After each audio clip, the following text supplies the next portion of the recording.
Yang pertama adalah pendinginan.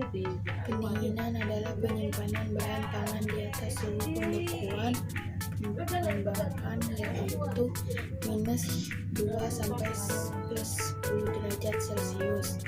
Cara pengawetan dengan suhu rendah lainnya yaitu pembekuan. Pembekuan adalah penyimpanan bahan pangan dalam keadaan beku yaitu pada suhu 12 sampai -24 derajat Celcius. Dan pembekuan cepat food freezing dilakukan pada suhu -24 derajat Celcius sampai -40 derajat Celcius. Pendinginan dapat mengawetkan beberapa hari sampai minggu, sedangkan pembekuan dapat mengawetkan hingga beberapa bulan bahkan tahun.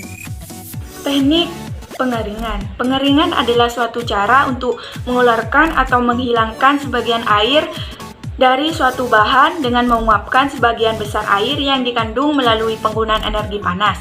Biasanya, kandungan air bahan tersebut dikurangi sampai batas hingga mikroorganisme tidak dapat tumbuh lagi di dalamnya. Pengemasan. Pengemasan merupakan bagian dari suatu pengolahan makanan yang berfungsi untuk pengawetan makanan, mencegah kerusakan mekanis, perubahan kadar air. Teknologi pengemasan perkembangan sangat pesat khususnya pengemasan plastik yang dengan drastis mendesak peran kayu, karton, gelas, dan metal sebagai bahan pembungkus primer. Yang keempat, pengalengan.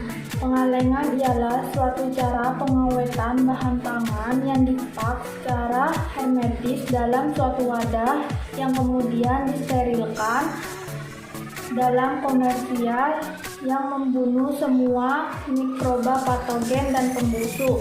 Pengalengan secara hermetis memungkinkan makanan akan terhindar dari pembusukan, perubahan cita rasa, perubahan kadar air, dan kerusakan akibat oksidasi. Teknik pengolahan dan awetan berikutnya adalah penggunaan bahan kimia.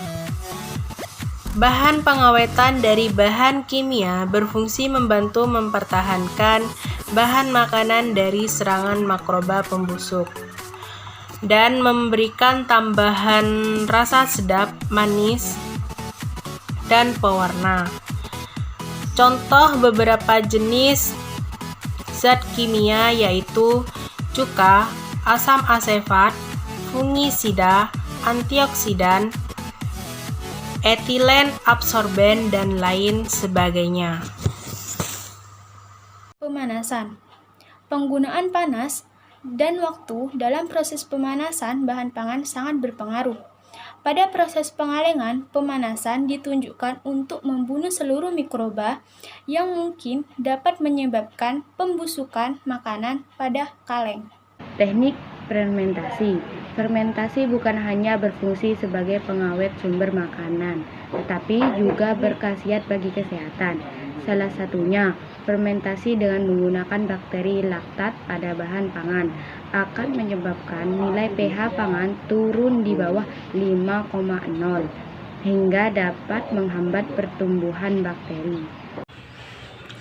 Teknik iradiasi. Iradiasi adalah proses aplikasi radiasi energi pada suatu sasaran seperti pangan. Menurut Maha 1985, iradiasi adalah suatu teknik yang digunakan untuk pemakaian energi radiasi secara sengaja dan terarah. Sedangkan menurut Winarto et al. 1980, iradiasi adalah teknik penggunaan energi untuk penggunaan bahan dengan menggunakan sumber iradiasi buatan. Jenis iradiasi pangan yang dapat digunakan untuk pengawetan bahan pangan adalah radiasi elektromagnetik, yaitu radiasi yang menghasilkan foton berenergi tinggi sehingga sanggup menyebabkan terjadinya ionisasi dan eksitasi pada materi yang dilaluinya.